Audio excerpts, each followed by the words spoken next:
میرا مسئلہ گولڈ کا ہے، تقریباً 17-18 سال سے میرے پاس سونا پڑا ہوا ہے، تقریباً 3.5 تولہ، اس پر زکوٰۃ ہے یا نہیں؟ اگر 3.5 تولے سونے کے علاوہ 1 روپیہ بھی آپ کے پاس موجود تھا تو پھر سونے کا نصاب نہیں بنتا، پھر دونوں کو مرج کیا جاتا ہے، دونوں کی ویلیو کو، پھر 52.5 تولہ چاندی کا حساب ہوتا ہے. تو 3.5 تولہ سونا جو ہے یہ 52.5 تولہ چاندی کی ویلیو سے زیادہ ہوتا ہے، تو اس لیے اس پر زکوٰۃ ہوگی. 7.5 تولے پر اس وقت زکوٰۃ ہوتی ہے جب آپ کے پاس 7.5 تولے سونے کے علاوہ کچھ بھی نہ ہو. 1 روپیہ بھی آپ کے پاس آ گیا نا تو پھر دونوں کو مرج کر کے ان کی ویلیو نکالی جاتی ہے، پھر ویلیو پہ زکوٰۃ ہوتی ہے، گولڈ پہ نہیں ہوتی، پھر ویلیو ہے اس کی، اور ویلیو میں چاندی کی ویلیو دیکھی جاتی ہے جو 52.5 تولہ چاندی. تقریباً ہر مہینے 1000 یا 1500 روپے شوہر دیتا ہے جو ضروری چیزیں لینے میں پہلے سے ختم. بھائی آپ پر یہ لازم ہے کہ آپ ہر مہینے اپنی جیب خرچی سے تھوڑے تھوڑے پیسے بچا کے رکھیں اور پھر اس میں زکوٰۃ ادا کریں. آپ عورت پر لازم ہے اپنے گولڈ کی زکوٰۃ دے. وہ خواتین کہتی ہیں ہم کہاں سے دیں، نہیں ہوتا تو گولڈ بیچ کے دیں، سمجھ رہے؟ اب پھر خواتین کو یہ ہوتا ہے کہ ہاں زکوٰۃ اتنے پیسے ہمارے اس میں نکل جائیں گے، تو زکوٰۃ میں تو پیسے ہی نکلتے ہیں بھائی، ایسا تو نہیں ہوتا نا کہ آپ پیسے بھی نہ دیں اور زکوٰۃ بھی ادا ہو جائے. سونا جب رکھا ہوا ہے تو اس کا یہ اللہ کی طرف سے حکم ہے، ورنہ تو لوگ غیر مسلم کیا کرتے ہیں، اتنے گولڈ بعض مالداروں نے جمع. چائنا میں وہ ملیشیا میں نے چائنیز کا قبرستان دکھایا تھا.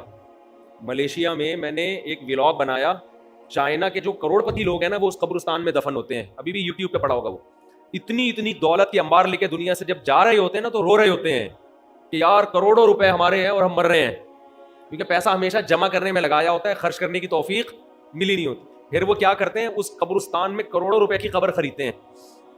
وہ قبرستان غریب آدمی کے لیے نہیں ہے، کروڑوں روپے کی قبریں ہوتی ہیں، ان قبروں میں ان کے ساتھ ان کا پیسہ دفن ہوتا ہے. یہ میں نے پورا ولاگ بنا کے ڈالا تھا کہ دیکھ لو عبرت کی آنکھیں، کہ اگر دنیا میں پیسے سے، اس گولڈ سے محبت ختم نہیں کی نا تو یہ مرتے ہوئے ختم. ابھی جو پورا بیان یہی چل رہا تھا نا، یہ پھر مرتے ہوئے ختم نہیں ہوتی، پھر مرتے ہوئے دل چاہتا ہے قبر میں لے جاؤں میں کسی طرح. تو اب بحریہ ٹاؤن کا پلاٹ تو قبر میں لے جا نہیں سکتا، تو وہ کہتے ہیں بیچ کے پیسہ لے جاؤں میں. تو پیسے میں کیا ہے کہ وہ پھر وہاں لوگوں نے گڑبڑیں شروع کر دی. جب اتنا پیسہ دفن ہوتا میت کے ساتھ تو چور ڈاکو سرنگ بنا کے قبروں سے پیسہ نکال کے لے جاتے. پھر وہاں قبرستان کی مینجمنٹ نے یہ کیا، کیونکہ وہ تو قبرستان والوں کا بزنس ہے، انہوں نے کہا بھائی یہ مہنگے، یہ بہترین بزنس بتایا میں نے آپ کو، جگہ خریدیں، بولے اس میں صرف مالدار لوگ دفن ہوں گے، قبر اتنے کی ہے، VIP قبر. اور اس میں جناب ڈاکٹر عامر لیاقت کا ایک قبرستان میں بیان کروا دیں آپ شب برات کے موقع پہ، ٹھیک ہے نا؟ تو پھر دیکھو اس قبر کی ویلیو دیکھو کتنی ہوگی. تو دبا کے بکے گا وہ، تو قبریں بکیں گی نا، اور آپ بیٹھے بیٹھے کروڑ پتی بن جاؤ گے. خود غریب میں دفن ہو جاؤ، غریبوں کے قبرستان میں. قبریں تو اندر سے ایک ہی ایسی ہوتی ہیں، چاہے مالدار کی ہو یا غریب کی ہو، اندر سے حساب میں کوئی فرق نہیں ہے. تو آپ نے وہ، میں نے وہاں ولاگ بنایا. اب کیا ہے کہ وہاں چوروں نے وہ کرنسیاں نکالنا شروع کر دی. تو پھر انہوں نے یہ حل سوچا اس کا کہ قبرستان کی انتظامیہ نے ایک نئی کرنسی نکالی جو مارکیٹ میں چلنے والی نہیں ہے، لیکن وہ نئی کرنسی آپ کو اس کرنسی کے بدلے میں ملے گی اور وہ آپ کے ساتھ قبر میں دفن. تو میت کو یہ حسرت پوری ہو گئی کہ میں اپنا پیسہ اپنے ساتھ لے کے جا رہا ہوں.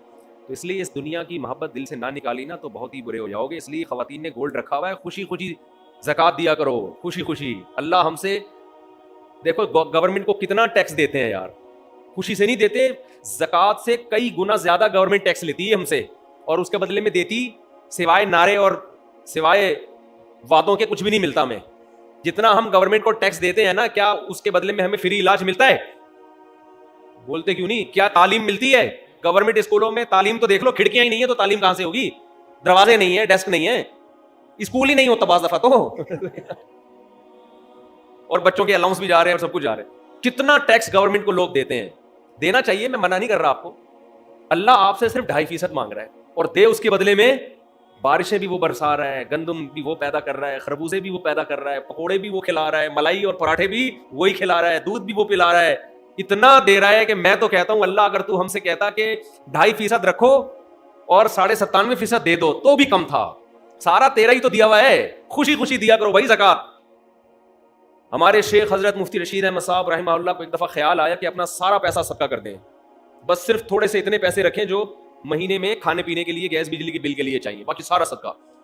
پھر حضرت فرماتے ہیں میں نے سوچا اگر سارا صدقہ کر دوں گا غریب ہو جاؤں گا، پھر زکوٰۃ تو مجھ پہ فرض ہوگی نہیں، زکوٰۃ ادا کرنے کا مزہ پھر آئے گا نہیں. تو اتنا رکھو کہ زکوٰۃ فرض ہو اور زکوٰۃ ادا کریں، اس کا اپنا مزہ ہے. زکوٰۃ کا فطرانہ الگ چیز ہے، قربانی کا الگ مزہ ہے، یہ الگ الگ عبادتیں ہیں نا.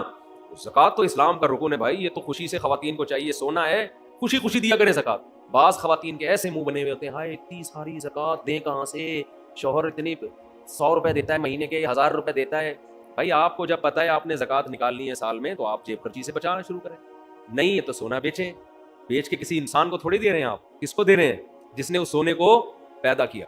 اور اللہ تو اتنا غنی ہے، اتنا غنی ہے. دیکھو جب کوئی کروڑ پتی سیٹھ آپ کے گھر میں آ جائے، کسی غریب کے گھر میں، غریب آئے نا، اس کو کھلاتے ہوئے آدمی سوچتا ہے کہ ضائع ہی ہو رہا ہے اس کا آؤٹ پٹ کچھ بھی نہیں نکلے گا، اس کو میں جتنا کھلاؤں گا یہ تھوڑی کھلائے گا، اس کے بعد تو ڈھیلا نہیں ہے. مالدار آدمی کے لوگ خوشی میں دعوت کرتے ہیں، غریب بھی وہ خوب خوب کھانے کھلائے گا، اس کو پتا ہے اتنا بڑا سیٹ ہے یار، اس کو آج کھلا دو، قرضہ لے کے کھلا دو، کیونکہ جب یہ کھلائے گا نا تو پھر یہ بڑا ہٹو بچوں قسم کا کھلائے گا. تو اللہ سے زیادہ مالدار کوئی نہیں ہے بھائی. خزائن السماوات والارض، سارے خزانے اس کے پاس، اور اللہ سے بڑا دل بھی کسی کا نہیں ہے. تو اللہ کہہ رہا ہے 2.5% دے دو، 2.5 کے بجائے 5% دے دو بھائی، 10% دے دو. اللہ لے رہا ہے، اللہ، اس کو ضرورت بھی نہیں ہے. فقہا نے لکھا ہے کتنی خوبصورت بات، ہم جب اصول فقہ پڑھتے ہیں نا، اس میں فقہا نے لکھا ہے کہ زکوٰۃ اصل میں جب آپ غریب کو دیتے ہیں تو یہ غریب کو نہیں، یہ کس کو دے رہے ہیں؟ اللہ کو. غریب اللہ کی طرف سے وکیل بن کے قبضہ کرتا ہے. نہیں ہے بات سمجھ؟ آپ نے پیسے دینے ہیں،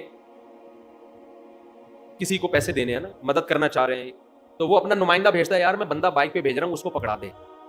تو آپ اس بندے کو پکڑا دیتے ہو نا، اور فون کر کے بتاتے ہو بھائی میں نے تیرے بندے کو پیسے دے دیے ہیں، اب میں بری ذمہ ہو گیا ہوں، تو جان تیرا بندہ جان. تو دیے اصل میں بندے کو نہیں ہوتے، دیے کس کو ہوتے ہیں؟ اس آدمی کو. اس بندے کو تو آپ جانتے بھی نہیں، لیکن آپ اس کو اس لیے دے رہے ہو کہ اس نے اس بندے کو اپنا نمائندہ. ارے جب آپ پیزا منگواتے ہو تو بائک والے کو پیسے دیتے ہو نا، بائک والے کو، تو کیا بائک والے نے پیزا دیا ہے؟ اس سے پیزا خریدا ہے آپ نے، اس کے پیزے کا بزنس ہوتا تو بائک کیوں چلا رہا ہوتا وہ بھائی. تو اصل میں تو پیزا کمپنی کو پیسے دے رہے ہو آپ، لیکن پیزا کمپنی نے کہا کہ یہاں رش لگانے کی ضرورت نہیں ہے، بائکیا والے کو پکڑا دو، وہ ہم ہی دے دے گا. تو آپ بائکیا والے کو جانتے بھی نہیں ہو جو پیزا لے کر آیا. آپ کہہ رہے بھائی تیرا میرا کوئی، مجھے کمپنی نے بولا اس کو دے دو تو میں تجھے دے رہا ہوں، ورنہ میں تجھے کہ جانتا بھی نہیں ہوں. زکوٰۃ میں یہی فلسفہ ہے، ہم نہ غریب کو جانتے ہیں، نہ ہمارے غریب سے کوئی سلام دعا. اللہ نے کہا مجھے دو، من ذا الذی یقرض اللہ، کون ہے جو مجھے قرضہ دے گا؟ اور اللہ اس کو قرضہ کہہ رہے ہیں، قرضہ، لون چاہیے، لون. ارے کوئی محلے کا سیٹھ یا ناظم آ کے آپ سے لون مانگے، آپ کے سر پوری دکان آپ کی خدمت میں حاضر ہے. نہیں یار سمجھ میں تو رہنے دو بھائی. آپ کو پتا یار سیٹھ آدمی لون لے رہا ہے، یہ تو بھاگے گا بھی نہیں، اس کے لیے ان کی کیا ویلیو ہے؟ بڑھ چڑھ کے دو گے. بعض دفعہ سیٹھ گھر میں بٹوا بھول کے آ جاتا ہے، پیٹرول پمپ پہ کوئی آدمی گیا لینڈ کروزر لے کے پیٹرول ڈلوا رہا ہے، رکشے والا جائے گا نا، رکشے والا، پیٹرول پمپ والا فری میں نہیں دے گا اس کو پتا ہے اگر فری میں ڈال دیا نا یہ واپس پیسے کبھی بھی نہیں دے گا، یہ بھاگ جائے گا. لیکن اگر کوئی علاقے کا ناظم کوئی لینڈ کروزر میں جا رہا ہے، کوئی جناب کوئی بڑی گاڑی میں جا رہا ہے، جیب میں پیسے بھول گیا، پیٹرول پمپ والا کہے گا سر آپ کوئی پیسوں کی فکر نہ کریں. اس کو پتا ہے یہ اتنا مالدار آدمی یہ پیسے لے کے کہاں بھاگے گا، بلکہ اس سے میرے تعلقات اور اچھے ہو جائیں گے. یہی ہوگا نا، اور اچھے تعلقات ہو جائیں گے. تو اللہ بھائی ہمارے پیسے لے کے بھاگے گا بھی نہیں، معاذ اللہ، نقل کفر نہ باشد. اور اللہ کو ہمارے پیسوں کی ضرورت بھی بالکل بھی نہیں ہے. تو اللہ نے کہا کہ مجھے کون ہے جو قرضہ دے گا، اور اللہ نے بتا دیا میں بڑھا کے واپس کروں گا اس کو. یہ قرضہ میں بڑھا کے، سودی لین دین اللہ سے جائز ہے. اللہ نے اپنے اور بندوں کے لیے سود کو حلال رکھا ہوا ہے، آپس میں سود کو کیا کر دیا ہے؟ حرام. اللہ نے کہا میرے سے، اور بڑھاؤں گا بھی، تھوڑا سود نہیں لگاؤں گا، بڑھاتا چلا جاؤں گا اس کو میں. تو اس میں تو انسان کو چاہیے دل کھول کے دے. اللہ نے کہا اب عرش پر میرے پاس آ کے مجھے پیسہ پکڑانے کی ضرورت نہیں ہے، گلی محلے میں تمہیں کچھ نظر آ جائیں گے غریب لوگ، فی الحال ان کو پکڑا دو. تو یہ اصل میں غریب آدمی قبضہ کرتا ہے کس کی طرف سے؟ اللہ کی طرف سے. تبھی تو قرآن کہتا ہے کہ ہمارے نیک بندے جب غریبوں کو کھلاتے ہیں تو ان سے کہتے ہیں لا نرید منکم جزاء ولا شکورا، ہمیں تم سے شکریہ نہیں چاہیے، کیونکہ ہم تمہیں نہیں کھلا رہے، اصل میں تو ہم کس کو دے رہے ہیں؟ اللہ کو دے رہے ہیں. ہمارا اللہ کر لیں گے، تم تو درمیان میں جو ہے نا ایک وکیل بن کے آ گئے ہو، تم تو وکیل بن کے آ گئے ہو. پیزا والے کو آپ نے پیسے پکڑا دیے، بائک والے کو، اب آپ کہہ رہے ہیں پیزا ایسا تھا ویسا. وہ کہہ رہے ہیں مجھے کیا پتا کیسا تھا بھائی، تو کمپنی میں جا کے کمپلین کر، میں نے تو ان کا پیزا تم تک پہنچایا ہے، تمہارے پیسے وہاں تک پہنچائے. تو غریب بھی یہی کہے گا. اہل ایمان جب غریب کو کھلاتے ہیں کہتے ہیں ہمارا تمہارا کیا، ہم تو اللہ کے لیے تمہیں کھلا رہے ہیں بھائی، اللہ آخرت کی سختی ہم سے دور کرے گا. تو اس لیے خواتین کو بھی چاہیے خوش دلی کے ساتھ زکوٰۃ دیا کریں، کیونکہ خواتین کو بھی جنت میں جانا ہے، ٹھیک ہے نا. یہ جنت اللہ نے صرف آدمیوں کے لیے نہیں بنائی ہے. اور حدیث میں آتا ہے اتقوا النار ولو بشق تمرہ، عورتوں کو خاص اللہ نے خطاب کیا کہ جہنم کی آگ سے بچو، اگرچہ آدھی کھجور صدقہ کر کے. تو صدقہ کیا کرے، کچھ نہیں ہے تو آدھی کھجور صدقہ کر دیا کریں. تو خوش دلی کے ساتھ زکوٰۃ دیا کرو بھائی.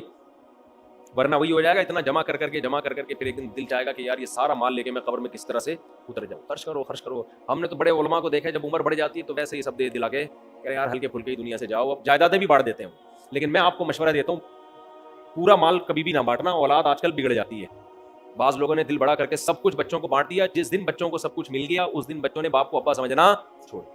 یہ ایسے کیسز سامنے آئے ہیں تو